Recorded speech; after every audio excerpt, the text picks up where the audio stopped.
Morning everyone. आज हम लोग स्टार्ट करेंगे कंपैरेटर, क्योंकि कंपैरेटर से ही हम लोग ने असाइनमेंट देना स्टार्ट किया था, तो इसी का थोड़ा डिस्कशन करते हुए चलते हैं आगे। ठीक है, बेसिकली कंपैरेटर क्या है? एक ऐसी डिवाइस है जो कि कंपेयर करती है, नाम से समझ में आ रहा है, जो कि कंपेयर करती है। किसको किसको कंपेयर करती है? जो हमारा वर्किंग स्टैंडर्ड है, यानी जिस पे हम काम कर रहे हैं, और जो हमारा रेफरेंस स्टैंडर्ड है उसको। यानी कि कभी कभी क्या होता है कि जो हमारा रेफरेंस स्टैंडर्ड होता है तो वो भी, उसमें भी कभी कभी एरर आ जाती है, और वर्किंग स्टैंडर्ड में तो ऑब्वियसली काम करते करते कुछ ना कुछ एरर रहती ही है। ठीक है, तो हमारे रेफरेंस स्टैंडर्ड को भी जो है उसको सही करना, और वर्किंग स्टैंडर्ड को भी रेफरेंस स्टैंडर्ड के साथ कंपेयर करना, ये हमारा काम होता है कंपैरेटर का। ठीक है, कंपैरेटर का यूज़ वही लिखा है, परचेज गेजेज। जो नए गेज हम लोग लाते हैं, जैसे गेज का काम क्या होता है, जो हमारा वर्क पीस बन के आया है उनको हम लोग को क्या करना होता है, उसको चेक करना होता है कि ये जो हमारा है होल है, डायमीटर है, एक्सटर्नल डायमीटर है, इंटरनल डायमीटर है, थ्रेडिंग है, उसकी प्रॉपर है कि नहीं है। ठीक है, गेज इसलिए हम लोग यूज़ करते, कई types various type of gauge बताए थे मैंने। ठीक है, तो उनको चेक करना। ठीक, जहाँ पे बहुत ज़्यादा फास्ट रेट में प्रोडक्शन हो रहा है, मास प्रोडक्शन में, तो वहाँ पे क्या होता है कि रैंडमली हम लोग जाके किसी भी रैंडमली जाके या बैच प्रोडक्शन करके हम लोग कंपैरेटर का यूज़ करके उनकी एक्सपेंशन करते हैं। ठीक है, तो टाइप्स ऑफ कंपैरेटर कौन कौन से होते हैं? Mechanical, optical, electrical, fluid, pneumatic. ठीक है, तो ये हैं। अब मैकेनिकल कंपैरेटर में देख लेते हैं। सबसे पहले है डायल इंडिकेटर। डायल इंडिकेटर के बारे में जान लेते हैं। डायल इंडिकेटर कुछ आपका इस तरह से दिखता है, वर्किंग में समझा देता हूँ, बाकी इसको आपको अपने हिसाब से लिखना है। मैं अब कुछ प्रोवाइड नहीं करूँगा असाइनमेंट या नोट्स। ठीक है, लिखना अब आपको अपने हिसाब से है, अपनी लैंग्वेज में है। मेरा कहना है फ़ोटो ना खींच के अपनी लैंग्वेज में एक बार लिख के देखिए चीज़ों को, तो याद होती चलेंगी चीज़ें। ठीक है, अब देखिए, ये डायल इंडिकेटर है। डायल इंडिकेटर क्या है? ये लॉकिंग स्क्रू है। ठीक है, ये हमारा मेन स्केल है या डायल स्केल है। ठीक है, ये स्मॉल डायल स्केल है। ठीक, ये यहाँ प्लंजर लगा हुआ है। ठीक है, अब देखिए, जो डायल स्केल, जो मेन स्केल का डिवीज़न है वो कितना है? 0.1 mm, 0.01 mm। ठीक है, यानी कि इसके जो डिवीज़न हैं उनकी डिस्टेंस कितनी है? 0.01 mm। ठीक, और ये टोटल यहाँ से यहाँ तक कितने होंगे? 10, तो ये ऑब्वियसली कितने हो जाएंगे? 0.1 mm, नो डाउट। उसके बाद देखिए मेन स्केल, अब ये स्मॉल स्केल, मेन स्केल का तो समझ में आ गया कि जहाँ पे हमारा पॉइंटर जाएगा वो उसकी रेटिंग बताएगा। ठीक, स्मॉल स्केल का क्या काम है? स्मॉल स्केल बताता है आपका नंबर ऑफ रिवॉल्यूशन। ठीक है, नंबर ऑफ रिवॉल्यूशन कितने हैं, क्योंकि प्लंजर का अगर 1 mm का मूवमेंट हुआ है, ठीक है, प्लंजर का अगर 1 mm का मूवमेंट हुआ है, ठीक, तो जो पॉइंटर का है वो 1 रिवॉल्यूशन हो जाएगा।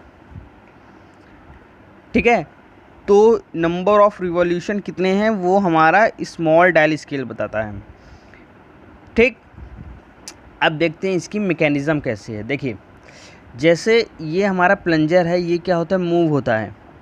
ठीक, प्लंजर मूव होता है तो यहाँ पे लगा होता है रैंक, और इसी के साथ मेस होता है एक स्मॉल पिनियन। ठीक है, तो रैक पिनियन के साथ अटैच होता है, तो इसके जो लीनियर मोशन है उसको ये रोटरी मोशन में कन्वर्ट कर देता है। ठीक है, यानी कि ये हमारा रोटेट करने लगता है। ठीक, अब उसी शाफ्ट पे एक हमारा बड़ा गियर लगा हुआ है। ठीक है, ये रोटेट होता है पिनियन, तो बड़ा गियर भी हमारा रोटेट होता है। बट बड़े गियर लगने से क्या होता है कि यहाँ पे जो इसकी स्पीड है और जो इसकी स्पीड है उसका क्या हो जाता है? मैग्नीफिकेशन हो जाता है। ठीक है, मैग्नीफिकेशन हो जाएगा। ठीक, अब ये जो बड़ा गियर है वो क्या होता है? छोटे गियर के साथ लिंक होता है, और वो जो छोटा गियर है वो हमारा पॉइंटर के साथ लिंक होता है। ठीक है, ठीक, तो ये पूरी मैकेनिज़्म होती है। ये इसको यहाँ से लीनियर मोशन, यहाँ से रोटरी मोशन में ट्रांसफ़र हुआ। रोटरी मोशन जो है बड़े वाले गियर के साथ उसका मैग्नीफिकेशन करने के बाद उसमें ट्रांसफ़र हुआ। ठीक है, फिर इसके बाद ये पॉइंटर के लगे व्हील के साथ ट्रांसफ़र, जिससे पॉइंटर हमारा मूव हुआ। ठीक, अब जब हमें रीडिंग निकालनी होती है कि हम लोग प्लंजर को इस तरह से, मान लीजिए ये हमारा सरफेस है, ये हमारा स्टैंड है, यहाँ पे हम लोग ने डायल गेज इंडिकेटर लगा दिया। यहाँ पे कोई हमने क्या कर दिया है, सपोज करो ये मैंने यहाँ पे एक सरफेस बना दी है जिसकी हमें सरफेसनेस को चेक करना है। ठीक है, ये हमने कोई वर्क पीस यहाँ पे रख दिया, ये है आपका वर्क पीस। ठीक, अब क्या करना है कि ये प्लंजर है, इसके कांटेक्ट में हम लोग को इस सरफेस को लाना है। ठीक है, कांटेक्ट में लाने के बाद क्या करेंगे, हम अपनी वर्कपीस को या फिर डायल इंडिकेटर को इसकी सरफेस पे मूव करेंगे। ठीक है, मूव करने के बाद क्या होगा, ये प्लंजर जो होगा वो जहाँ पे भी थोड़ा सा भी अप डाउन होगा वो क्या होगा, मोशन करेगा, अप डाउन मोशन होगा, यानी कि वो मूव करेगा। तो हमारा पॉइंटर क्या होगा, डिफ्लेक्ट होगा। वो डिफ्लेक्ट हमारा पॉइंटर पे यहाँ पे डिस्प्ले होगा, तो वो रीडिंग हम लोग फाइंड आउट कर लेंगे। ठीक है, ये मेनली काम क्या हो रहा है डायल इंडिकेटर का, बस खाली कंपैरिजन करने का, किसका, वर्कपीस का, या फिर ये आपका क्या हो सकता है, कोई वर्किंग स्टैंडर्ड या फिर रेफरेंस स्टैंडर्ड भी हो सकता है। मान लो स्लिप गेज हो गया, ये सब हो गया, तो ये भी हो सकता है। ठीक, ये हो गया पूरा डायल इंडिकेटर का वर्किंग।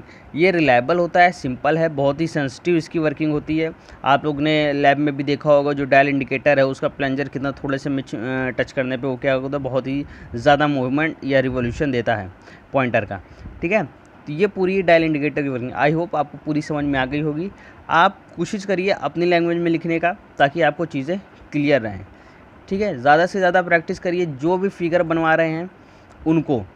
ठीक है, और वही फिगर को आपको डिक्टेट करने की आदत हो जाए। पहले कुछ टॉपिक आ रहा है तो पहले उसका फिगर बनाए। ठीक है, फिर उसी के टॉपिक पे उसके कंपोनेंट्स क्या क्या होते हैं। ठीक है, कंपोनेंट्स के काम क्या क्या होता है, अगर कोई मैकेनिज़्म है तो मैकेनिज़्म क्या है, और फिर उसी की वर्किंग। ठीक, okay, thank you so much.